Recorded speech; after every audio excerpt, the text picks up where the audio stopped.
नमस्कार व्यूअर्स। और आप सब लोग कैसे हैं? आशा करती हूँ आप सब लोग अच्छे होंगे, स्वस्थ होंगे और मेरा शिव पुराण का पाठ देख रहे होंगे। तो सबसे पहले हम जान लेते हैं कि कल तक हमने कहाँ तक पढ़ा था। कल तक था कि नारद जी, इसके बाद तुम्हें मेरी आज्ञा से भक्ति पूर्वक अपने मनोरथ की सिद्धि के लिए निश्चय ही ब्रह्मलोक में जाना चाहिए। वहाँ अपने पिता ब्रह्मा जी की विशेष रूप से स्तुति वंदना करके तुम्हें प्रसन्नता पूर्वक हृदय से बारंबार शिव महिमा के विषय में प्रश्न करना चाहिए। ये विष्णु जी कह रहे हैं। जब नारद जी ने नारद विष्णु को संवाद है ये, तो नारद जी ने जब विष्णु को शाप दे दिया था, उसके बाद में विष्णु जी कह रहे हैं कि आपको अपने पिता ब्रह्मा जी के पास जाना चाहिए।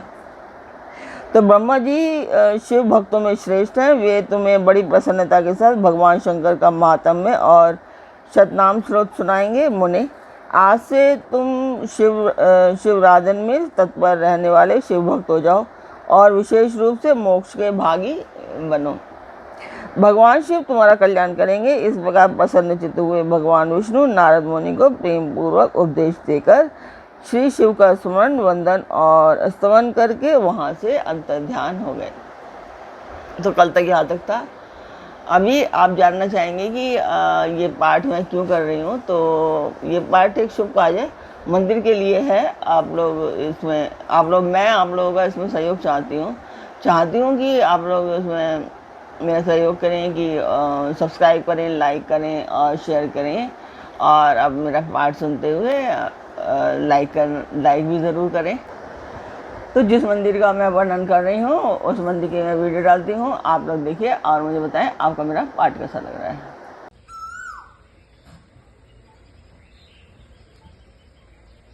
तो आपने वो वीडियो देखी, आपका मेरा पाठ कैसा लगा कमेंट बॉक्स में मुझे अवश्य बताएं। तो अब हम शुरू करते हैं आज का पाठ। स्वागत करती हूँ मैं आप सभी का अपने इस कार्यक्रम शिव पुराण में। तो आज के पाठ में शिव पुराण में है कि नारद जी का शिव तीर्थों में भ्रमण, शिव गणों को शापोद्धार की बात बताना तथा ब्रह्मलोक में जाकर ब्रह्मा जी से शिव तत्व के विषय में प्रश्न करना।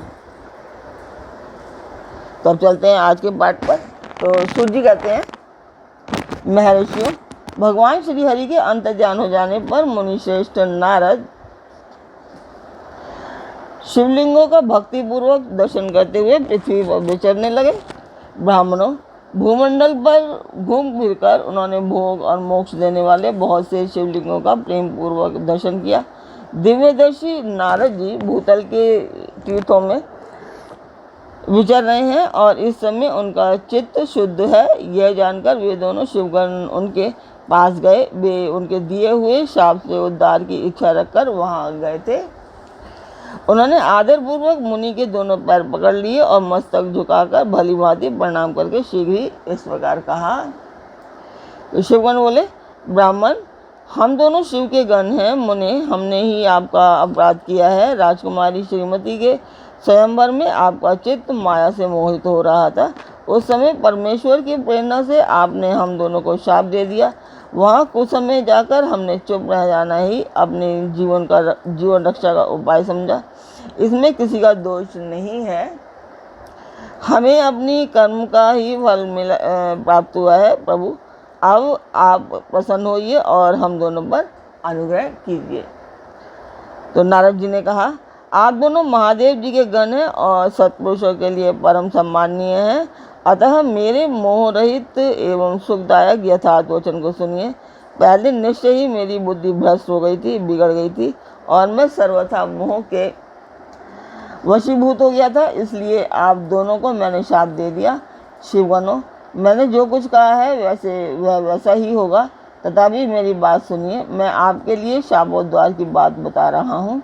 आप लोग आज मेरे अपराध को क्षमा कर दें। मुनिवर, विश्व के वीर्य से जन्म ग्रहण करके आप संपूर्ण दिशाओं में प्रसिद्ध कुंभकर्ण रावण राक्षस राज का पद प्राप्त करेंगे और बलवान वैभव से युक्त तथा परम प्रतापी होंगे। समस्त ब्रह्मांड के राजा होकर शिवगण एवं जितेंद्रिय होंगे और शिव के ही दूसरे स्वरूप शिव विष्णु के हाथों मृत्यु पाकर फिर अपने पद पर प्रतिष्ठित हो जाएंगे। सूत जी कहते हैं, महर्षियों, महात्मा नारद मुनि की यह बात सुनकर वे दोनों शिवगण प्रसन्न हो सानंद अपने स्थान को लौट गए। श्री नारद जी की भी अत्यंत आनंदित हो अनन्य भाव से भगवान शिव का ध्यान तथा शिव तीर्थों का दर्शन करते हुए बारंबार भूमंडल में विचरने लगे। अंत में वे सबके ऊपर विराजमान शिवप्रिया काशीपुरी में गए, जो शिव स्वरूपनी एवं शिव को सुख देने वाली है। काशीपुरी का दर्शन करके नारद जी कृतार्थ हो गए।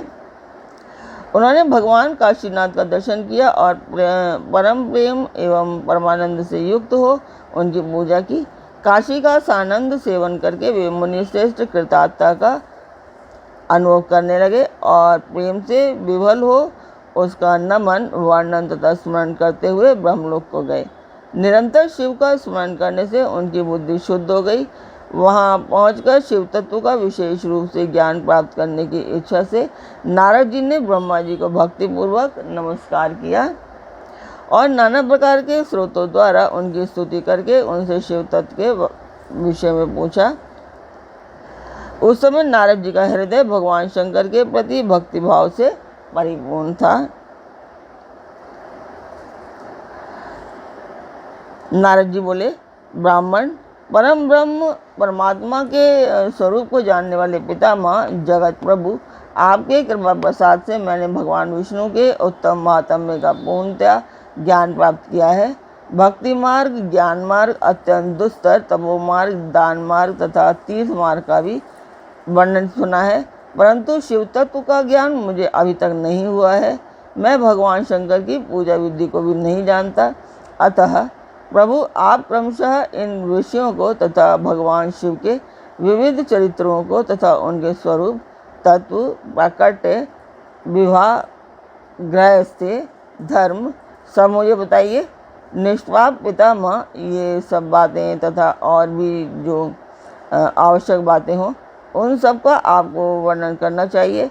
प्रजानाथ, शिव और शिवा के आविर्भाव एवं विवाह का प्रसंग विशेष रूप से कहिए तथा कार्तिकेय के जन्म की कथा भी मुझे सुनाइए। प्रभु, पहले बहुत लोगों से मैंने ये बातें सुनी हैं किंतु तृप्त नहीं हो सका हूँ, इसलिए आपकी शरण में आया हूँ। आप मुझ पर कृपा कीजिए। अपने पुत्र नारद की ये बात सुनकर लोग पितामह ब्रह्मा वहाँ इस प्रकार बोले। तो आज का पाठ मैं यहीं पर पूर्ण करती हूँ। ब्रह्मा जी क्या कहते हैं नारद जी को ये कल बताएंगे। तो फिर मिलते हैं एक नए पाठ में, एक नई उमंग, एक नई तरंग के साथ। तब तक के लिए आज्ञा दीजिए। आशा करती हूँ आपका मेरा पाठ बहुत अच्छा लग रहा होगा। तो कल फिर मिलते हैं एक नए पाठ में। ओम नमः शिवाय।